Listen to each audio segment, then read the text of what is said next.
ಏಕವಾರ್ಷಿಕ ಸಸ್ಯಗಳು. ಒಂದು ವರ್ಷ ಅಥವಾ ಒಂದು ಋತುವಿನ ಅವಧಿಯಲ್ಲಿ ಹೂ ಬಿಟ್ಟು ಕಾಯಾಗಿ ಹಣ್ಣಾದ ಮೇಲೆ ನಾಶವಾಗುವ ಸಸ್ಯಗಳು.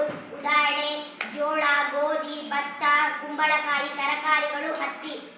2 ವರ್ಷ ಸಸ್ಯಗಳು 2 ವರ್ಷ 2 ಅಥವಾ 2 ಋತುಗಳವರೆಗೆ ಜೀವಿಸಿ ಹೂ, ಹಣ್ಣು, ಬೀಜವನ್ನು ಉತ್ಪತ್ತಿ ಮಾಡಿ ನಾಶವಾಗುವ ಸಸ್ಯಗಳು. ಉದಾಹರಣೆ ಗೆಜ್ಜರಿ, ಶುಂಠಿ, ಎಲೆಕೋಸು, ಕಬ್ಬು, ಬೀಟ್ರೂಟ್. ಬಹುವಾರ್ಷಿಕ ಸಸ್ಯಗಳು ಹಲವಾರು ವರ್ಷಗಳವರೆಗೆ ಬದುಕಿ ಹೂವು, ಹಣ್ಣು, ಬೀಜಗಳನ್ನು ಉತ್ಪತ್ತಿ ಮಾಡುವ ಸಸ್ಯಗಳು. ಉದಾಹರಣೆ ಮಾವು, ನಿಂಬೆ, ತೆಂಗು, ಬೇವು, ಹಲಸು, ಅಡಿಕೆ. ಸಂಯೋಜನೆ ಚಿತ್ರ 4 ಅನಿಲಗಳು. ನೈಟ್ರೋಜನ್ 78%, ಆಕ್ಸಿಜನ್ 21%, ನೀರಾವರಿ ಜಲ ಅನಿಲಗಳು ಮತ್ತು ಧೂಳಿನ ಕಣಗಳು 0.96%, ಕಾರ್ಬನ್ ಡೈಆಕ್ಸೈಡ್ 0.04%.